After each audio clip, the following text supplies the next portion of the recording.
That's right. He's a people's champ. Don't at me about it either. The name of the show is Don't At Me, so don't at me. Colby Covington is America's champ. He's right here. He's got his Make America Great hat again. You know, I've always said this. I've always said, man, make America great. Now, just think about that. What the hell is so wrong with that? It's never been more apropos than right now with the blank show that we got in Washington, Colby.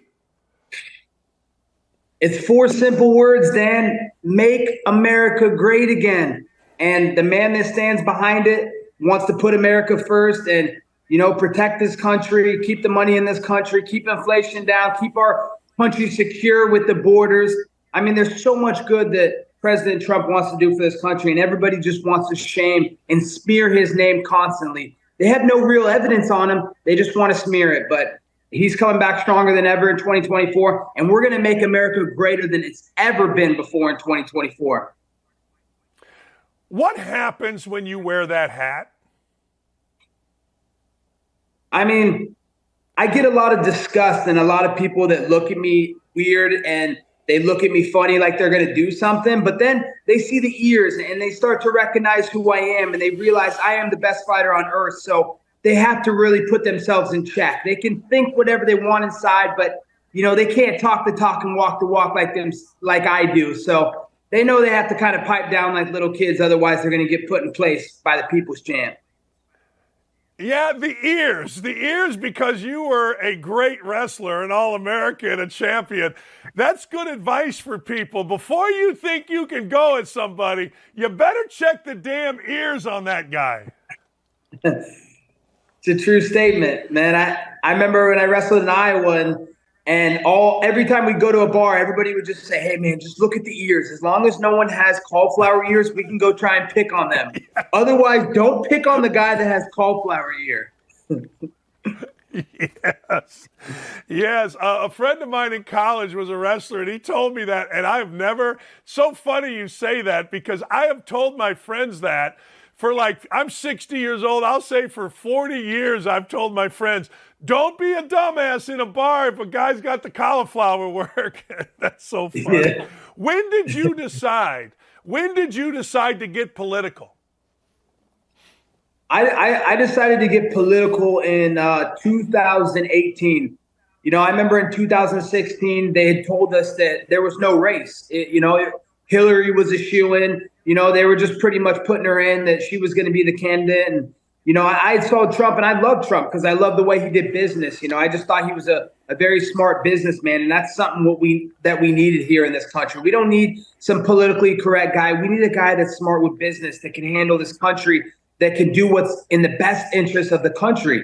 So, you know, Donald Trump was that guy. So I wanted to join the fight because, you know, I'm a professional athlete. And I saw in the professional sports world of athletes that we were only being shoved one thing down our throat when we were told to take it. Hey, you're going to take this woke ideology down your throat and you're going to accept it like it's filet mignon. And I was like, no, that's not filet mignon. That's dog shit, so to speak. You know, the liberal way, the woke way is not the way of the future. It's not the way that's best for this country and the best for the future generations. So, you know, I wanted to join the fight because I was sick of the one-sided, you know, muzzle being shoved down my throat. So I decided to join the fight of Make America Great Again. And it's the best decision I ever made. Do you have, your support of Trump is well documented. You have memories, a favorite memory? You've met Trump. I know you've met him, but I don't know if it's many times. Do you have a memory or a thought that what makes him so special? Man, I have so many great memories. I remember the first memory that I had with him in the White House, and he brought me into the Oval Office, and I went in there and I saw him and my eyes just lit up, and he was so big, and I was like, man, this guy's a freaking giant, man. I mean, his hands were like lunch boxes. I was like, I would not want to get hit by President Trump. If President Trump hit me, he could easily KO me. And there's not a man alive that could KO me, but President Trump, he could definitely KO me. Those hands are big. But I remember getting in the Oval Office and here this is the leader of the free world, you know, the most famous man on earth. And here he is making jokes about himself. He's like, hey, Colby, you know what I most respect about you? I respect about your hard work and your drive as a wrestler, because I used to wrestle, Colby. I was like, oh, yeah, President Trump used to wrestle. He's like, yeah, Colby, I used to wrestle, but I was the guy that was counting the lights in the gym, which means in wrestling that you were on your back and you were getting pinned. So it's just funny that he would make that analogy about himself, as the leader of the free world, the most powerful, prestigious man in the world, making jokes about himself. Just a great memory in the Oval Office that I'll never forget. And the fact that he made my dreams come true, a blue collar kid from a small town in Oregon. Now I was in the White House hanging out with the president in the Oval Office. He made my dreams come true. And, I can't thank him anymore because of it. Well, Colby, let me ask you, because a lot of people say things publicly that they don't necessarily believe privately, particularly people that, I don't know, have something to lose if they say certain things. So in your world, in the world of the UFC, how many people come up to you supporting what you're saying about not only Trump, but the garbage that is the woke movement? How supported are you in your own sports world? In my own sports world, I'm not supported at all, Dan. I went against the grain. All the MMA media, they're all these liberal journalists that they're not even journalists, Dan, because they don't have journalism degrees, but they do MMA journalism, which is nothing more than a fan club. It's a bunch of these guys that are fans of the sport and they just want to have a free ticket and report on MMA fighting. But these guys are in their mom's basement and they'd rather have government control in their safe spaces and all the liberal agenda than talk about, America first, talk about all the great policies that Trump installed. So, not a lot of people like me, but you know what? I don't really care because I've become undeniable. When you become so good at something, it doesn't matter what people think of you. I can't be denied and I won't be refused. So, I'm going to keep standing up for President Trump. I'm going to keep standing up for the silent majority out there that doesn't have a platform, because that's what it is. You need to have a platform in today's world to really be able to do something and be the change that you want to be in the world. So, I'm going to be the change that I want to see in this country. And, I'm going to keep fighting for the MAGA movement. Hey, speaking of fighting, what has been your favorite fight thus far? Who's been your toughest opponent? Yeah, my toughest opponent has been a guy named Ruthless Robbie Lawler. One of the most, decorated welterweights of all time, former world welterweight champion of the UFC, first ballot Hall of Famer. The guy just, he was a friend of mine, and it was hard to actually have to fight a friend. And he had incredible power in his strikes. Every time he threw a power strike, you could feel it from, 50 feet away. The guy just, he was the guy that the moms would talk about. Hey, this is the guy that's the boogeyman under your bed at night, kids. So make sure you tuck yourselves in and watch out for him. Oh, man, I thought the boogeyman wasn't real. I didn't realize he lived and resides in the UFC. I like it. Hey, wrestling to UFC, how difficult is that? Are you talking about amateur wrestling or professional wrestling? No, I'm talking about amateur wrestling, to all of a sudden now I got to take some of that, but I got to add a bunch to it to be a UFC fighter.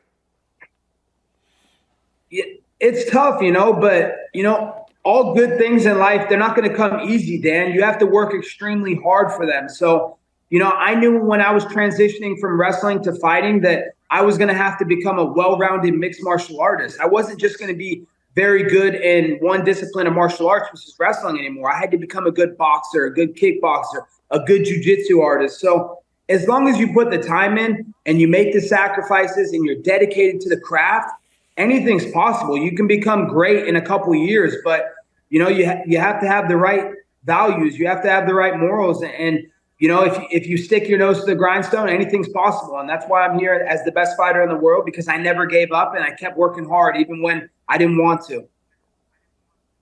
Jake and Logan Paul are all the rage. Are we going to see you get in the ring? What are we going to do here? I mean, they're all the rage, not for the right reasons. They're not real fighters. I mean, they can't win real fights against tough fighters. So, I don't know. They're little circus sideshows. They're on the side. They're fighting in these little, unsanctioned fights and fighting against guys that aren't relevant, guys that are 50 years old, guys that are 50 pounds bigger than them. Why aren't they fighting against guys their own weight class? Would you Maybe fight they're scared. I mean, of course I'd fight them. It'd be an easy fight. I mean, they're little Disney stars. I'd break them in half. If I drop MAGA bombs on them for one punch, they'd run away crying to their mom. They'd be looking for a safe space. But, you know, I'm in the UFC. I'm a company man. I love the UFC. So I only want to fight the biggest and best fights the UFC has to offer. So I don't want to fight these little Disney Lizzie McGuire stars. What kind of cash could you make out of a Covington-Paul fight? Either one. I don't know. You know, I think that's up for the people to determine. You know, what kind of cash does the people think that this fight is worth, and do the people really want to see this? You know, I think it generates a lot of revenue. I think, you know, I'm one of the biggest stars in the sport today. No one does it better than I'm doing it. I walk the talk, and I talk the talk, and I walk the walk. So, you know, I think it could be a big fight, but, you know, I'm just going to focus on what's in front of me. And what's in front of me right now, I don't want to look past anybody. That's Leon Edwards Scissorhands. So, you know, I don't want to get ahead of myself. I want to go get my welterweight title and Leon Edwards Scissorhands career and bring this title back to America right before the election. It's going to be massive, Dan. Can't wait. Hey, when you're done with a UFC fight, the fight's over, you've won. How long does it take you to come down? Yeah, I would say like 24 hours. You know, there's a lot of adrenaline that's still rushing through you after you get done with the fight. And, you know, it's a little overwhelming because you have all your supporters, all your family, all the people that are behind you, backing you, that want to get your attention and want to talk to you and want to ask you questions. Oh, how was the fight? How was this? And, you know, it takes a little bit to process and come down from. I would say about 24 hours, though. Are you one of those guys that abstains from everything, you know, bad food, beer, women? I mean, are you, you know, what's your time frame for all that kind of stuff? I mean, I'm so focused on my goals and dreams. I mean, there's a reason I'm right here at the top of the world, you know, doing the biggest and best business in the UFC and fighting, you know, at the front lines for the MAGA movement. You know, I'm a very disciplined guy. You know, I don't go out, I don't drink. You know, I put my career and fighting first above everything else. You know, that comes before girls and relationships because, you know, I have a message to send to the world. You know, I'm standing up for the military. I'm giving a platform to our first responders, to our law enforcement, the people that I think are the real heroes and backbone of America right now. So, you know, my fight is bigger than just me. It's not just about me, Dan. It's about the MAGA movement. It's about blue collar America. It's about middle America. It's about first responders. It's about military. So, you know, I'm very serious and I take this career very serious. There's no distractions that I have in my career. It's only fight, fight, fight, and win, win, win. Are you amazed at you can be criticized for those things? No, I'm not amazed because a lot of people, they don't care about our veterans, Dan. They think that our veterans should come home from war and just have no help. They think that, you know, we should help illegal aliens before we help our veterans, the people that fought on the front lines for our freedoms, you know. So it's disgusting. It's despicable, all the people out there that are just disgusting and don't care about the people that gave them those very freedoms. So I won't forget about those people. You know, I'm going to keep fighting for our military because military runs in my family. My grandpa served in the Korean and Vietnam War for the Air Force. So, you know, I hold the military and first responders and to a very high standard. And I'm going to make sure that they're never forgotten. They have a big platform. If you had a chance to say anything in the Oval Office like you had a chance with Donald Trump, what would you say to Hunter and Joe Biden? I would say that they're crooked. They're crooked, and that's the worst administration in the history of this country. They've done so much harm and damage to this country that it's going to take many years of Donald Trump undoing. So, you know, it's disgusting.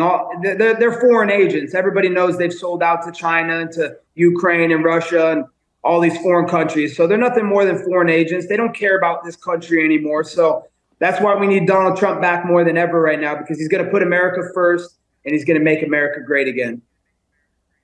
Hey, Colby, good luck in your next fight. And Wherever you fight, if you ever fight the Pauls, I'm coming out there just to watch the entire show beforehand with you just making fun of them, my man. Thank you so much. Appreciate you. By the way, my Dukes are up, pal. Always keep those Dukes up, Dan. Always. Never drop them. Never drop them. Never. Thanks, Colby. I appreciate you. Thanks, Dan. Have a great day, brother. God bless. God bless you as well, Colby Covington. I love it.